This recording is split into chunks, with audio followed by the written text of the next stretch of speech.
हरिओम दोस्तों, राधे राधे, जय श्री कृष्णा। कैसे हैं आप सभी? उम्मीद करती हूँ आप सभी अच्छे होंगे। तो आज मैं आपको 7th क्लास के संस्कृत का चैप्टर 3 पढ़ाने वाली हूँ। तृतीय पाठ है जिसका नाम है ऋतु परिचय। ऋतु परिचय यानी मौसमों की जानकारी। तो आइए पहले थोड़ा सा हम यहाँ पे जो हिंदी में सारांश दिया है कि इस पाठ को क्यों पढ़ना है, क्या पढ़ना है, इसको जान लेते हैं। यद्यपि व्यवहार में शीतकाल, ग्रीष्मकाल तथा वर्षाकाल ये 3 ही वर्ष में मुख्य ऋतुएं हैं, किंतु सूक्ष्म दृष्टि से विचार करने पर प्राचीन काल से भारत में 6 ऋतुओं को मानने की परंपरा आ रही है।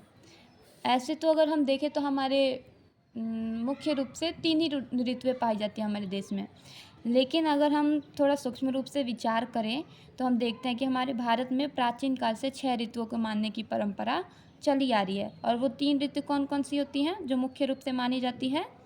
ग्रीष्म ऋतु, वर्षा ऋतु और शरद ऋतु। बस यही 3 ऋतुएं होती हैं। लेकिन 6 ऋतु अगर हम माने तो 6 ऋतु कौन कौन सी होती है? शरद ऋतु, वसंत ऋतु, ग्रीष्म ऋतु, शरद ऋतु, हेमंत ऋतु, शिशिर ऋतु और वर्षा ऋतु। ये 6 ऋतुएं होती हैं। प्रस्तुत पाठ में इन ऋतुओं का संक्षिप्त परिचय दिया गया है। इस पाठ में इन्हीं ऋतुओं के बारे में संक्षिप्त परिचय दिया गया है। थोड़े में इनको बताने का प्रयास किया गया है। तो चलिए इसको हम शुरू करते हैं। अस्माकं देशे खड ऋतवः भवन्ति। हमारे देश में 6 ऋतुएं होती हैं। कौन कौन से 6 ऋतुएं होती हैं? वसंत, ग्रीष्म, वर्षा, शरद, हेमंत, शिशिर च। वसंत ऋतु, ग्रीष्म ऋतु, वर्षा ऋतु, शरद ऋतु, हेमंत ऋतु और शिशिर ऋतु। ये 6 ऋतुएं पाई जाती हैं। इन 6 के नाम याद रखना है। प्रत्येक ऋतु 2 मंथ के लिए होता है। वसंते सर्वे पादपेषु नवानि किसलयानि पुष्पाणि च भवन्ति। देखिए वसंत ऋतु का यहाँ से परिचय दे रहा है।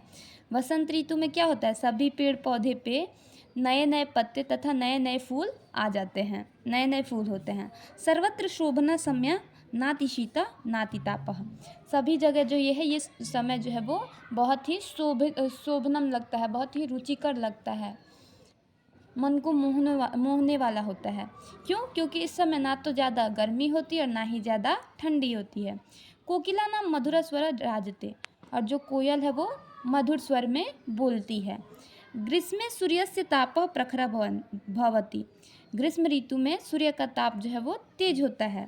जलाशय प्रायेण जल शून्य भवन्ति। जो भी जलाशय है, नदी, पोखर, तालाब, नहर, वो जल से खाली रहता है। सर्वे जीवा छायायाम इच्छन्ति। ग्रीष्म ऋतु में जितने भी जीव जंतु हैं सब क्या करते हैं? छाया की इच्छा करते हैं। सर्वे जीवा छायायाम इच्छन्ति। सभी जीव छाया में रहने के लिए इच्छा करते हैं। विद्यालयेषु ग्रीष्मे अवकाशः भवन्ति। और ये बात तो एकदम सटीक लिखा है। गर्मी के मौसम में क्या होता है? विद्यालय में गर्मी का छुट्टी मिलता है, तो उस समय क्या हो जाता है? विद्यालय में गर्मी की छुट्टी होती है। वर्षा काले आकाशा मेघ युक्ता भवन्ति। अब यहाँ से वर्षा काल का परिचय शुरू हो गया। वर्षा काल में क्या होता है? जो आकाश है वो बादल से भरा हुआ रहता है। यदा कदा वृष्टिरपि भवति। कभी कभी क्या होता है? बारिश भी हो जाता है। संपूर्ण पृथ्वी जलेन तृप्यति। और जब बारिश होता है तो ये हमारी जो पृथ्वी है वो पूरी जल से तृप्त हो जाती है। जैसे किसी व्यक्ति को प्यास लगता है और उसको पानी पिला दिया जाए तो क्या होता है? उसकी प्यास जो है वो तृप्त हो जाती है पानी से। वैसे ही ये क्या बोलते हैं, ग्रीष्म ऋतु में पूरी धरती ताप से एकदम जल रही होती है। और उस समय जब वर्षा ऋतु आता है और बारिश बरसाता है अपना, तो ये जो पृथ्वी है वो जल से तृप्त हो जाती है। कृषि सर्वत्र शोभते। सभी जगह किसान देखने को मिलते हैं। किसान सभी जगह दिखते हैं। यदा अतिवृष्टि भवति तदा नदीषु जल प्लावनम जायते। और जब ज़्यादा वर्षा हो जाती है तो जल प्लावनम, नदी में क्या होता है? जल अधिक भर जाता है तो बाढ़ आने लगती है। जनाः कष्टम अनुभवन्ति। लोगों को कष्ट का अनुभव होने लगता है। मार्गाः अपि विच्छिन्ना भवन्ति। मार्ग जो है वो, रास्ते जो है वो विच्छिन्न हो जाते हैं, छिन्न भिन्न हो जाते हैं। सड़क पे चलना मुश्किल हो जाता है। आप लोग भी देखते होंगे वर्षा काल में सड़क एकदम कीच पाक से भरा हुआ रहता है, और कहीं बाढ़ हो रहा जाए तो सारे लोगों का घर जीव जंतु धन सब चीज़ों की हानि हो जाती है। तो ये भी एक वर्षा ऋतु में हमें दिक्कत का सामना करना पड़ता है। शरत काले पुनः शोभनम समय आगच्छति। फिर क्या होता है, जब शरत काल आता है, ठंडी का जब सीजन आता है, तो फिर से ये समय जो है वो अच्छा लगने लगता है। नदीसु जलाशयसु जलम स्वच्छम भवति। उस समय क्या होता है, नदी और जलाशयों का जो जल होता है वो स्वच्छ होता है। अस्मिन् समय एव दुर्गा पूजा दीपावली च प्रसिद्ध उत्सव भवतः। और ठंडी के समय में क्या होता है, दुर्गा पूजा, दीपावली, छठ भी उसी समय मनाते हैं। ये सब जो है प्रसिद्ध और प्रमुख त्यौहार होते हैं। चलिए आगे बढ़ते हैं, आगे क्या दे रहा है।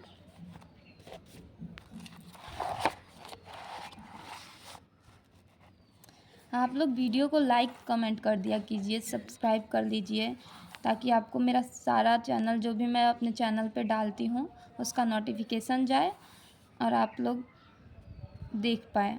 और मेरी वीडियो बहुत जल्द मैं प्लेलिस्ट में ये सब डालने वाली हूँ, ताकि आसानी से आप लोगों को मिल जाए, ढूंढना ना पड़े। तो सब्सक्राइब बहुत प्लीज़ कर दीजिए, क्योंकि वीडियो बनाने में बहुत मेहनत लगता है।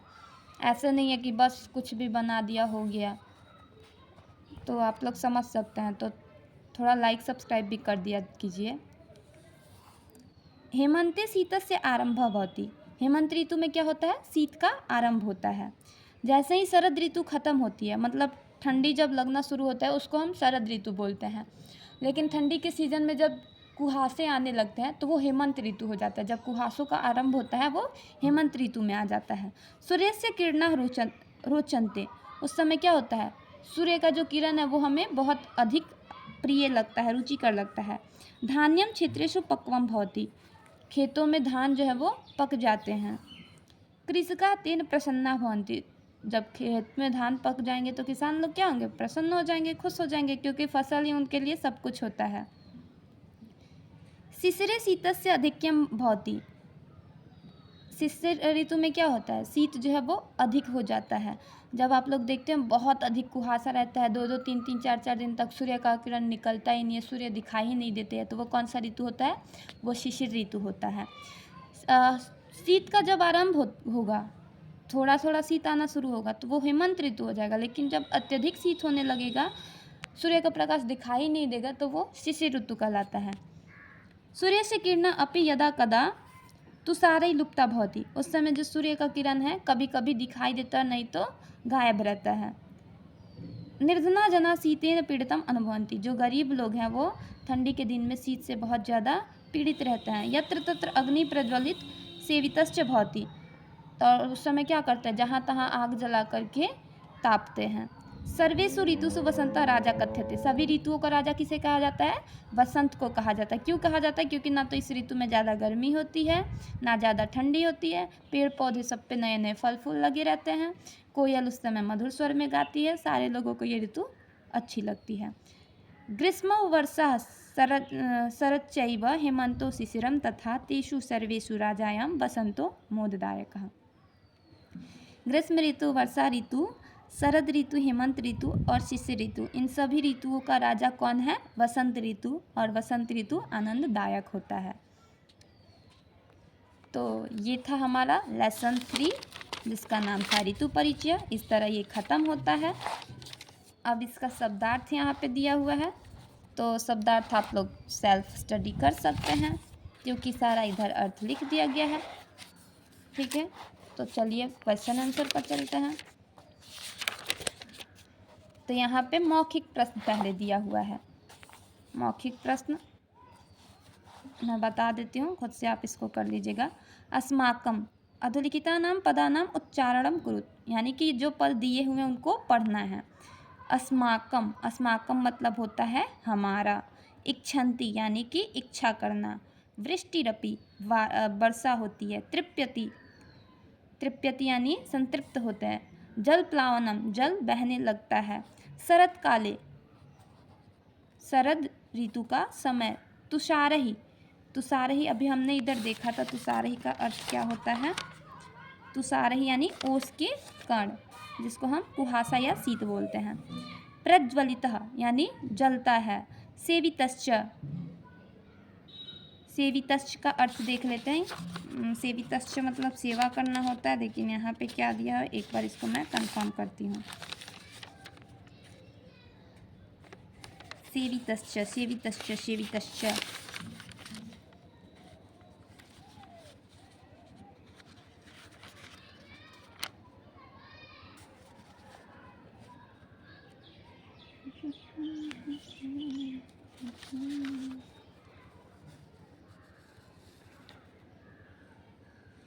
सेल्फ स्टडी करिएगा। यहाँ पे दिया होगा सेवितः मतलब सेवन किया गया, सेवितश्च मतलब सेवन करता है। ऋतुषु ऋतुओं में। अधोलिखितानां पदानां अर्थ वदत, इन पदों का अर्थ बताना है। किसलयानि यानी कि नए पत्ते। पादपः यानी पौधा। प्रायेण मतलब प्रायः। विच्छिन्नः मतलब छिन्न भिन्न होला, बिखरा हुआ होना, विच्छिन्न होना। इधर विच्छिन्न का अर्थ दिया होगा, सटीक अर्थ आप ढूंढ लीजिएगा विच्छिन्न का। ठीक है, आगे बढ़ते हैं। सर्वत्र मतलब सभी जगह। यदा कदा मतलब कभी कभी। पक्वम मतलब पका हुआ। तुषारही यानी अभी यहाँ पे हमने तुषारही का देखा था, क्या होता है तुषारही मतलब, तो तुषारही का मतलब होता है ओस के कण। हाँ, ओस के कण। रोचनते यानी कि प्रिय लगते हैं। निम्नलिखिता नाम पदा नाम बहुवचन लिखा थी, एक वचन दिया, इस सबके बहुवचन लिखना है। तो इच्छति का हो जाएगा इच्छन्ति। ठीक, पठसी का होगा पठथ। ठीक, गच्छामि का होगा गच्छामः। भवती का होगा भवन्ति। तृप्यति का होगा तृप्यन्ति तृप्यन्ति। आगच्छति का होगा आगच्छन्ति। अगर आप लोगों को लट लकार क्रिया का मूल रूप याद होगा तीतः अंति, तो यह आसानी से बन जाएगा। बालक का रूप होगा तो इसको भी आप लोग बना लीजिएगा। बालका बालकः बालकौ बालका। फलम का होगा फलानि। 3 रूप तो याद होने बहुत ज़्यादा जरूरी है। एक पहला हो गया बालक का रूप, पुल्लिंग में, स्त्रीलिंग में लता का रूप, और नपुंसकलिंग में फल का रूप। और लट लकार क्रिया का मूल रूप, लोट लकार क्रिया का मूल रूप, ये तो याद होना ही चाहिए। अगर नहीं याद है तो आप मेरी वीडियोस देख सकते हैं, उस पर मैंने दिया हुआ है लट लकार क्रिया का मूल रूप, लट लकार का अनुवाद बनाना, लंग लकार का अनुवाद बनाना, लोट लकार का अनुवाद बनाना, ये सब चीज़ें मैंने अपने वीडियो में सिखाई हुई है, तो आप वहाँ से भी देख सकते हैं। अदरवाइज़ आपको जहाँ से ठीक लगे वहाँ से आप कर सकते हैं।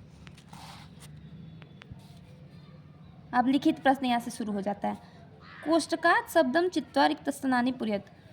यहाँ से जो कोष्ट में शब्द दिए उनमें से चुन के रिक्त स्थानों को भरना है। अस्माकम देश से ऋतुवा भवन्ति। अस्माकम देश में कितने ऋतु, हमारे देश में कितने ऋतु होते हैं, 5 या 6, तो 6 होते हैं तो षड भर देना है। ख शिशिर डैश दस अधिक्यम भवति। शिशिर कब अधिक होता है, तो शीतस्य होता, शीत होता है।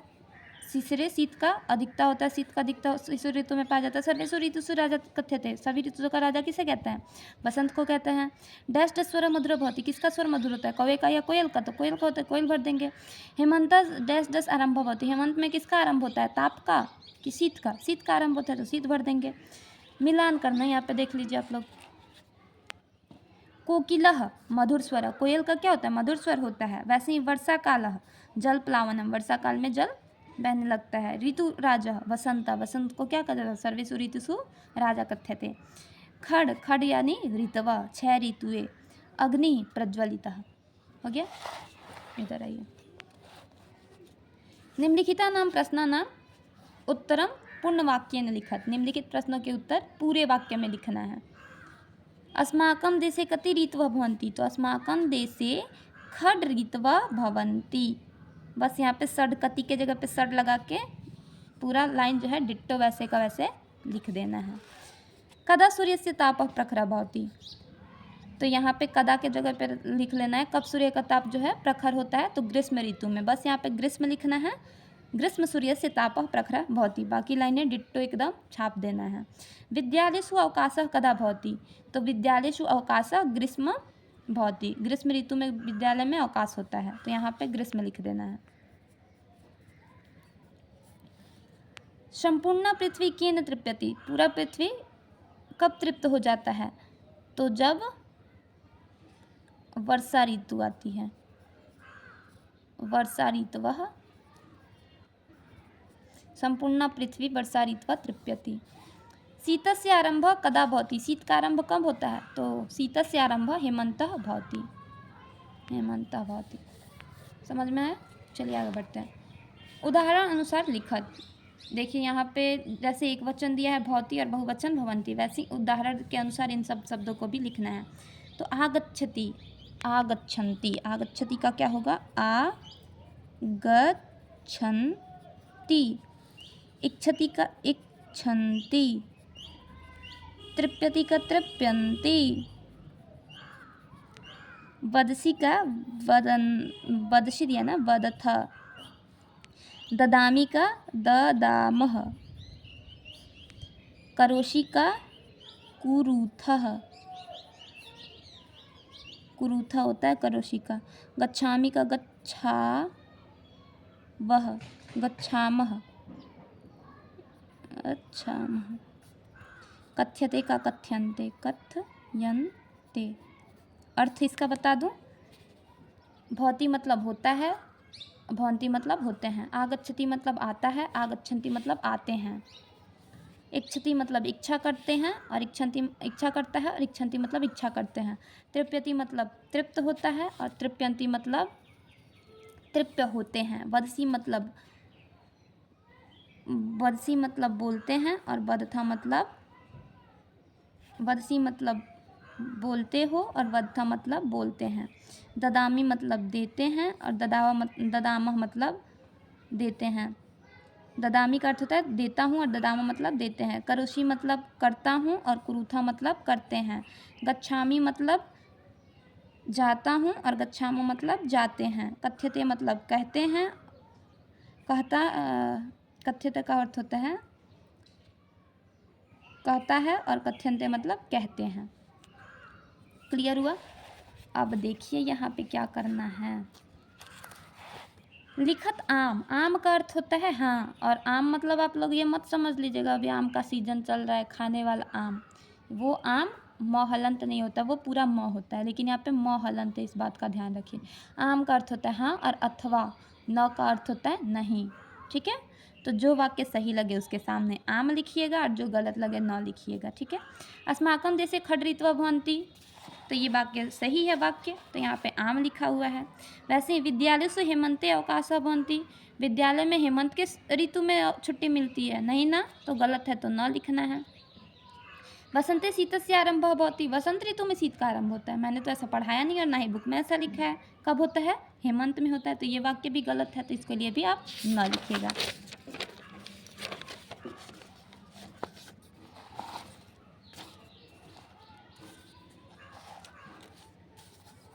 शिशिरे शीतस्य आरंभ भवति, शिशिर में क्या होता है? शीत का आरंभ होता है। सही है, शिशिर ऋतु में शीत का आरंभ होता है कि हेमंत ऋतु में शीत का आरंभ होता है, आप ही लोग बता दीजिए। तो आप लोग बोलेंगे हेमंत में होता है, तो ये वाक्य क्या है? गलत है। ग्रीष्म जलाशय प्रायः जलपूर्णा भवन्ति, ग्रीष्म ऋतु में जलाशय जो है वो जल से भरा हुआ होता है, ये भी हैं। ग्रीष्म जलाशय प्रायः जलपूर्णा भवन्ति, ये गलत है, यहाँ पे न होगा, क्योंकि ग्रीष्म ऋतु में तो जलाशय जो वो जल से शून्य रहता है, खाली रहता है। निर्धना जना शीतेन पीड़म अनुभवन्ति, ये सही है, जो भी निर्धन जन है वो शीत से पीड़ित रहते हैं, ये सही है, आम होगा ये।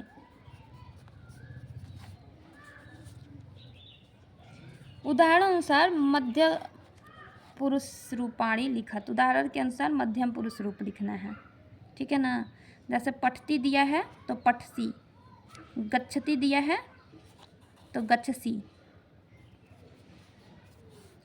पठिष्यति दिया है पठिष्यसि हो जाएगा, पठिष्यसि, ती के जगह पे सी लगा दीजिएगा बस।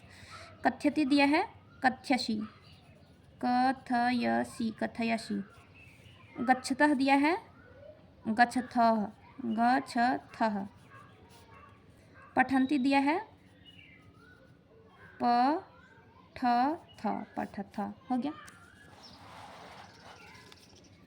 उदाहरण अनुसार विभक्तौ निर्माणम कुरुत, विभक्तौ निर्णयम कुरुत, उदाहरण के अनुसार जैसे बालकेन तृतीया विभक्ति है, वैसे ही बालकाय कौन सी विभक्ति है? अगर आप लोगों को रूप याद होगा तो ये बना लीजिएगा, नहीं तो चलिए मैं तो हूँ ही बताने के लिए।